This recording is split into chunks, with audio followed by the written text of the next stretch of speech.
Hi,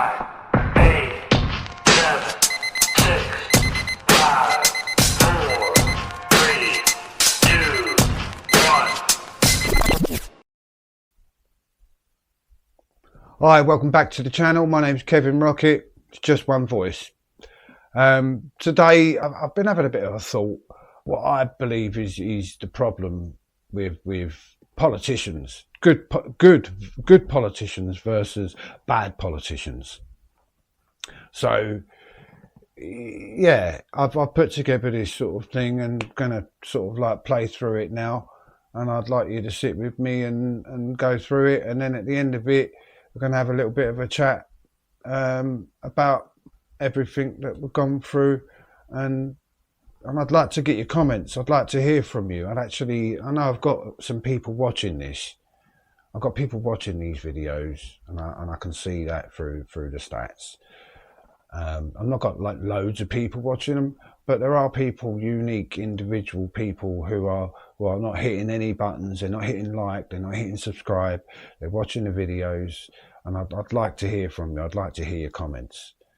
So anyway, we'll get into it. Yeah.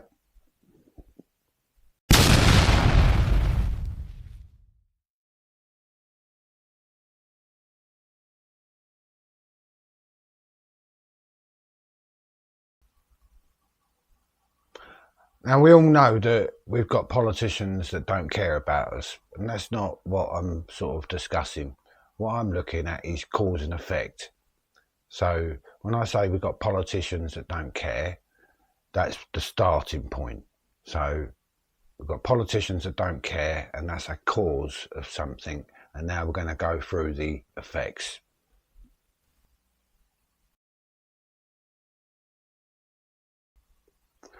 So with politicians that don't care about us, what we end up with is what people call a sectarian uprising. And a sectarian uprising is on both sides. We've got the left and the right, and then we've got the far left and the far right.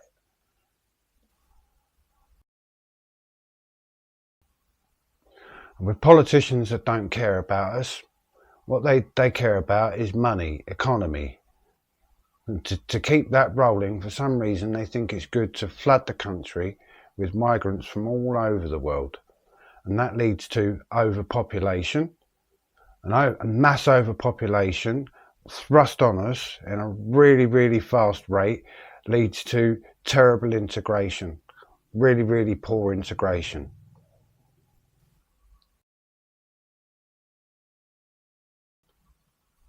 Politicians that don't care about us leads to overpopulation, which leads to strained public services, which then leads to divided communities, which is ultimately a divided population. Add to all that we've got increasingly low wages, we've got HMOs everywhere, we've got increasingly high cost of living. This brings about a lack of hope, which leads to stress, which leads to illness, and in the end leads to civil unrest, which is what we're seeing now. We've got people who are really suffering with the stress of a bad government and bad politicians. I'm not just talking about Labour and Keir Starmer. The previous Conservative government have got a hell of a lot to answer for. And the previous Labour government before that have got a hell of a lot to answer for. And the previous government before that have got a hell of a lot to answer for. This is just a problem with politicians. And it starts with politicians and it ends with civil unrest. It's awful, isn't it, really? Anyway, next we're going to move on to what happens when we've got good politicians.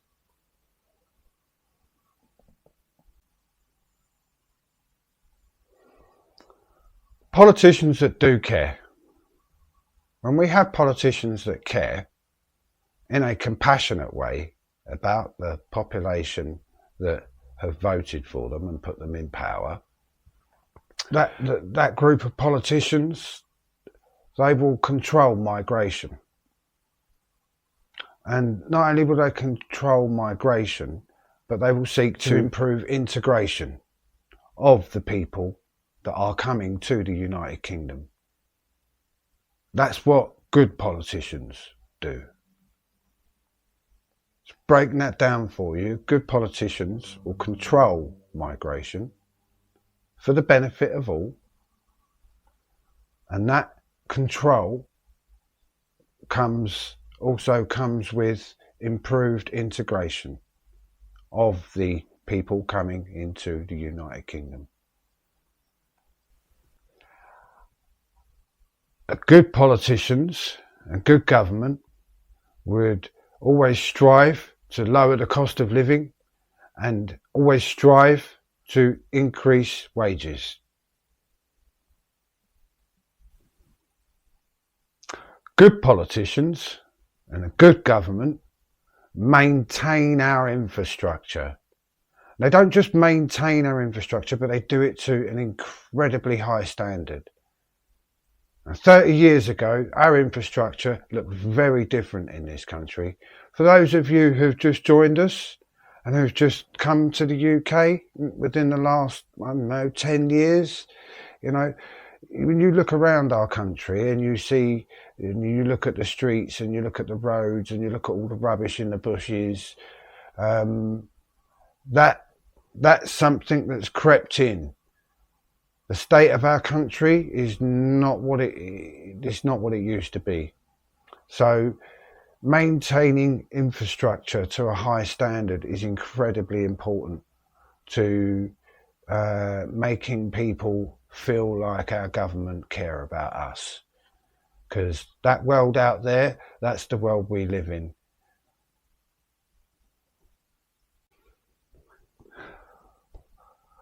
Wow. Space to live.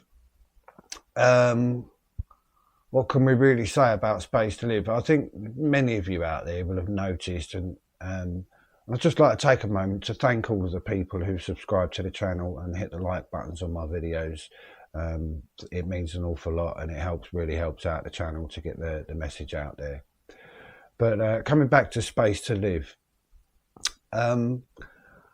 if you live in a city, or in the suburbs of a city, you'll be seeing something happening, and I'm seeing it a lot.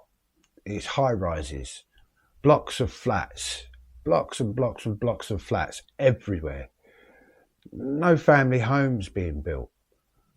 There's no space for people to live. They're cramming us all in like sardines into the tightest spaces possible. And I'm not noticing any new schools opening, or any new hospitals opening, or any new doctors' surgeries opening.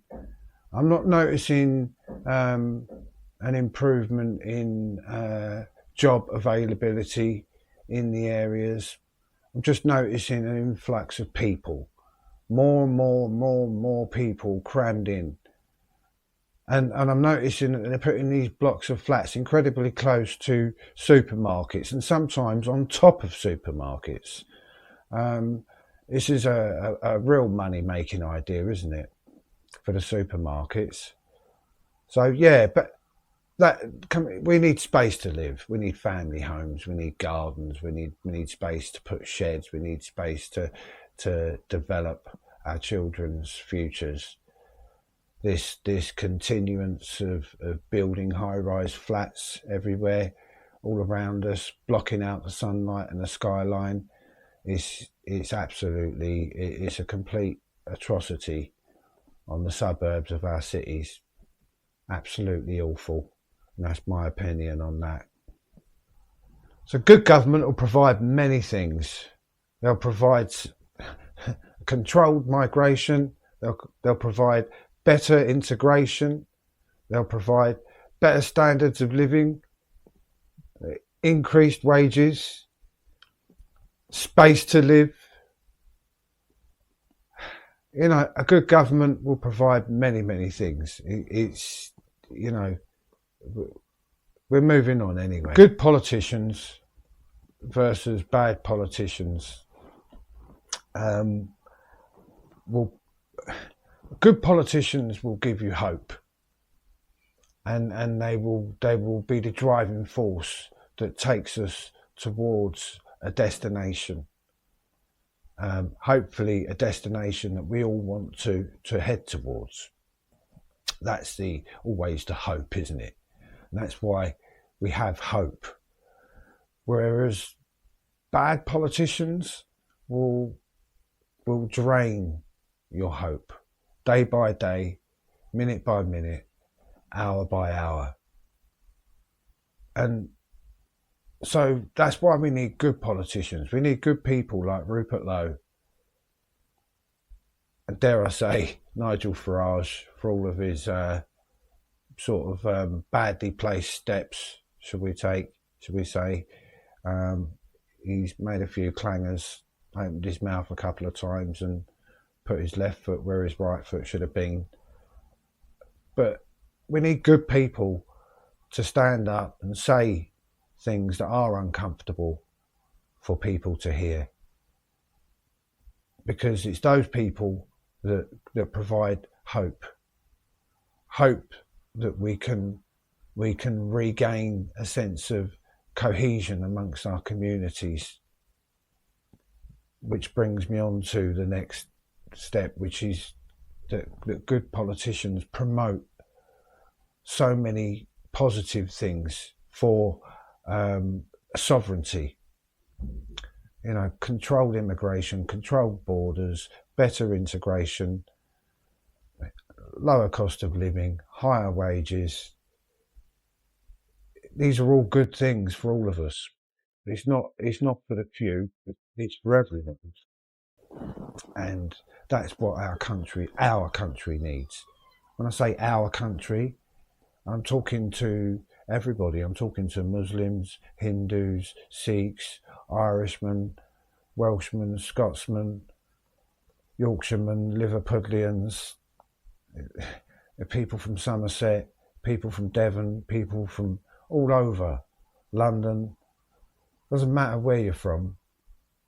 If you love the UK, you will understand that what we need to do. We need to get behind people who are not just saying what we want to hear, but actually not just talking the talk, but walking the walk. And I did notice that we are getting a couple of people starting to step up now. With Ben Habib, Rupert Lowe, Nigel Farage, where people are actually starting to step up and speak a little bit of truth. And that's all, just a little bit of truth, a little bit of authenticity, and a little bit of altruism. That's all the people want. So you keep giving it. Give us some hope and start bringing our communities back together, because that's what we need. That's what we really need. So now we've been through everything. We've been through it all. So good politicians, good political parties, good governance, controls our borders. They promote better integration. They lower the cost of living. They increase wages. They maintain our infrastructure. They provide space to live. They give us hope. They promote cohesive communities. And at the end of it, the hope is that we have civil harmony amongst ourselves. Because there really is no need for this, what I'm seeing. We'll talk about what I'm seeing at the end of the video here now.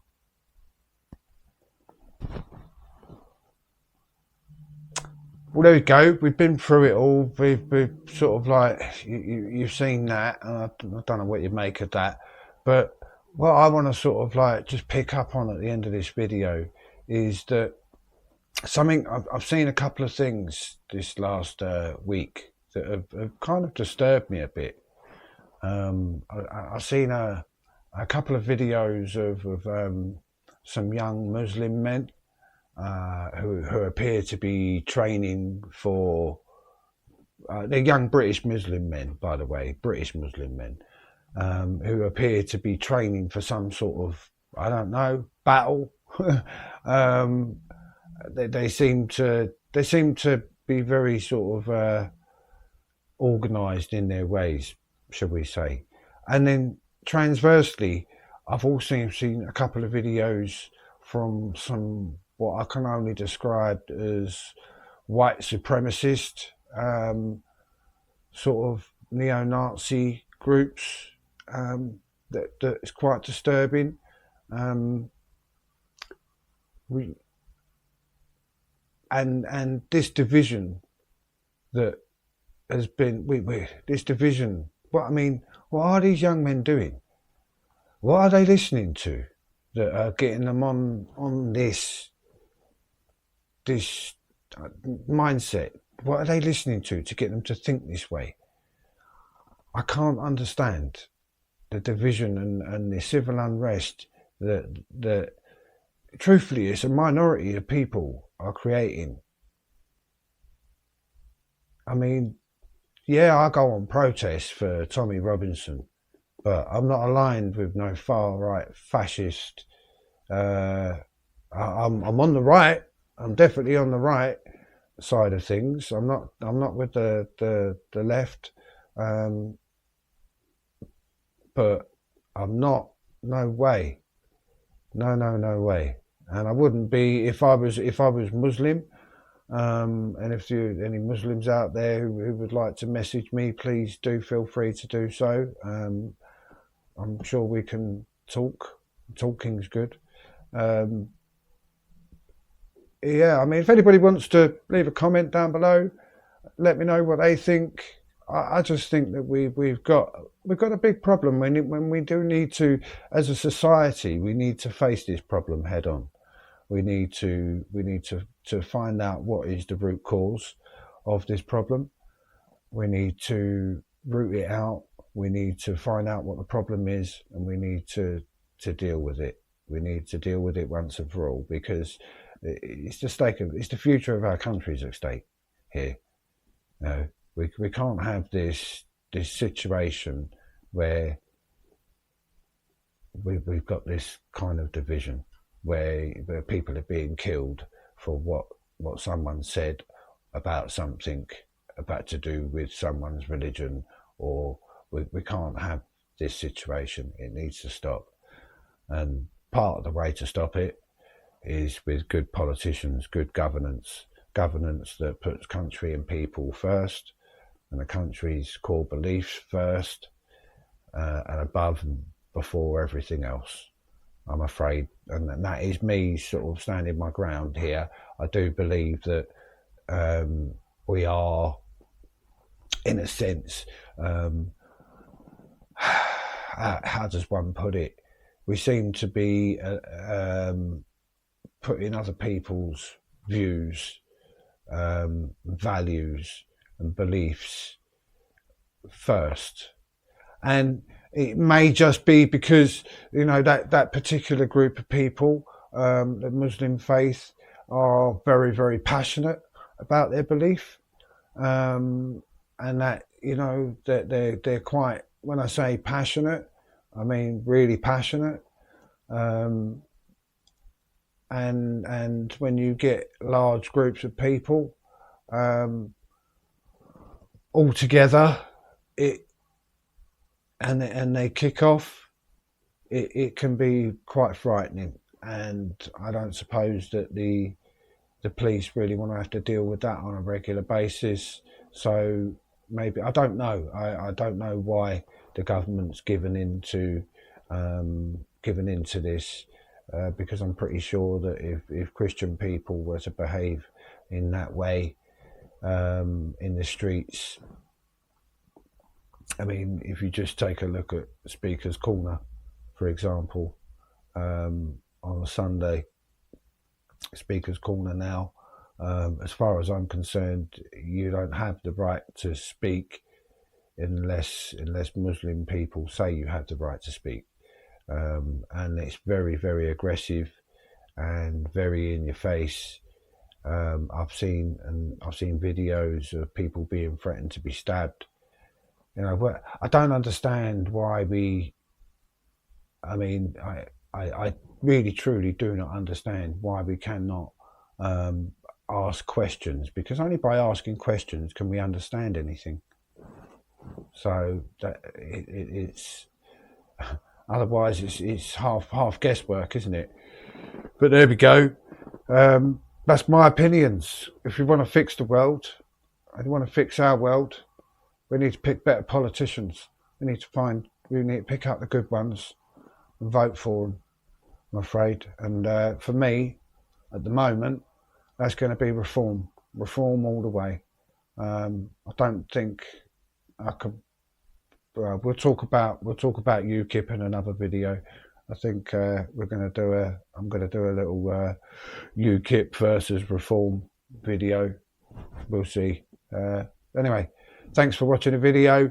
If you can hit that like button down there, if you haven't already, hit that like button before you leave. Thank you very much for watching. Cheers. See you soon.